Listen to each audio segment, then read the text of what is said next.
So I'm sure every nigga and they mama seen the GTA 6 trailer now, and that shit was crazy, I won't lie. But once I seen the GTA 6 trailer, I decided to download GTA 5 back and play it one more time. And the game starts off with two black niggas stealing two cars, and all I can say is typical. They starting to make it too easy for me. And they supposedly work a repo job, but when they got the cars back, they ran into a white boy saying nigga. Like it could have been worse, he should have said nigga. And after that, Franklin and Lamar drove back to their hood, and I think Lamar got a crush on my auntie, cause that's all Twin was talking about on our way there. But once we got back to the spot, I'm positively positive that this is the most popular cutscene in the video game. Like, I deadass remember back in 2020, Franklin was getting roasted by Kratos, Kermit, and hella other niggas. But anyways, now that free roam unlocked, I did the most important thing ever, which was go to the strip club and go get a lap dance. And after those shenanigans, I went back to my job and I found out that I was employee of the month. And just like every other nigga, as soon as Lamar found out his friends was up and winning, the nigga started hating.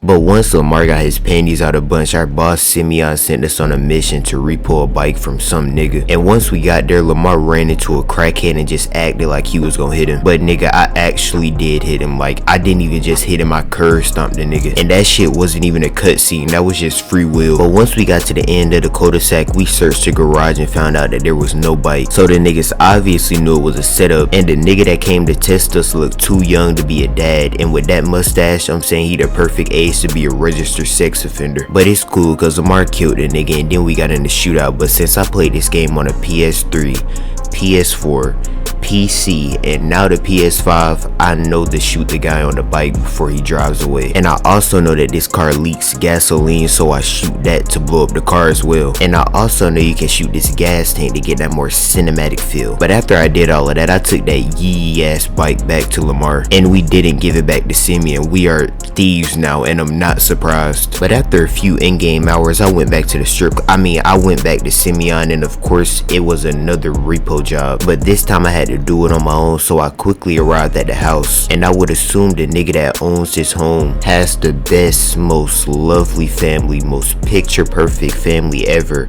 and got his house from an honest living. But honestly, even if you do, I don't give a fuck. So I jumped the fence and I knocked out this innocent nigga that was just doing his job. Then I jumped through a bathroom window which was unironically open. And once I got in the house, I seen a girl and I spied on her, but it's not weird cause I still got my clothes on. And I also seen the white guy that said nigga. But I went downstairs and I seen this woman flirting with a man. Hopefully that's her husband and not a random tennis coach. But I went into the garage and I found the car I was looking for. And as I was making my way back to the dealership, a nigga came out of nowhere and put pole to my head. But it turns out he's the husband to that bride that was with the tennis coach. But I think this is a bad time to tell him that his wife is cheating on him though, so I'll save it for another day. But once we got to the dealership, he told me to run through the window of Simeon's car dealership. So I indubitably did run through that goddamn window. I did it with pride too, cause that nigga had a gun to my head. And I also walked through that broken window with no job. And shortly after that, that nigga Simeon got his ass beat. So after that whole gun to head situation, Michael and Franklin actually became cool. So cool, they went out for a drink, and as soon as they were about to leave, Michael's son called them to get him to help him since he got kidnapped. But the nigga got kidnapped for trying to sell my nigga Michael's boat without his permission. So me personally, I would have enjoyed a nice cold glass of refreshing alcohol. But nah, he had my nigga Franklin jumping from the car to the boat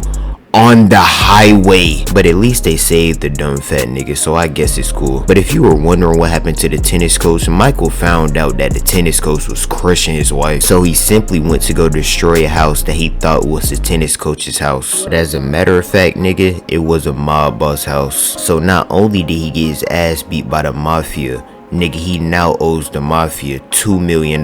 So instead of trying to bust a move, this nigga Michael decided to smash his fat ass son TV, only because he was being too loud while raging on the game. But I think we all been there before. But he then decided to take his fat ass to the beach. Like, nigga, he punished him 2 times. And once we finally got to the beach, we rented 2 bikes. And so we decided to race to the end of the pier, and if he won, I would have to buy him a new TV. So I felt kinda bad, but not bad enough to let him win.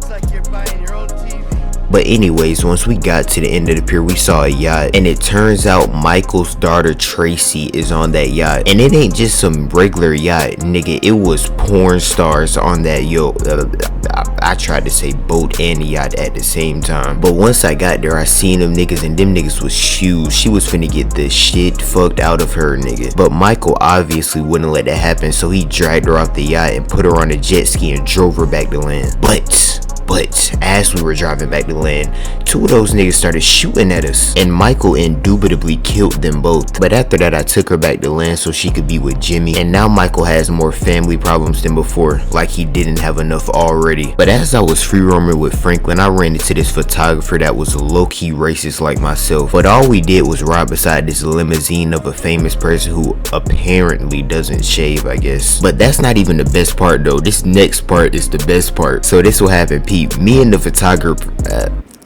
I can't talk again. So this what happened. Me and the photographer linked up again, and we caught some famous celebrity getting crushed. But while I was doing those activities, Michael called me and asked me to join him in a bank heist. So my role was to put tear gas in the air vents to put people to sleep. And I'm pretty used to doing this, but I usually put my stuff in drinks. And on the map, there was green dots that signified that there was jewelry and you needed to take it. And by the time me and the gang got done, nigga, there was dead ass no more green dots on the map. And once we finished with that, we all hopped on dirt bikes, and then we used the sewer to escape the police. Kinda escape the police. And I say kinda because once we came out of the sewer, it was cops already there waiting for us. But we already expected that to happen though, so we had a truck on standby that would knock the cop cars off the tracks. But after that, nigga, we completed the heist and we all was rich as hell, I guess. But anyways, if you enjoyed this video, like, subscribe. I love y'all niggas, and I'm gonna catch y'all niggas in the next video.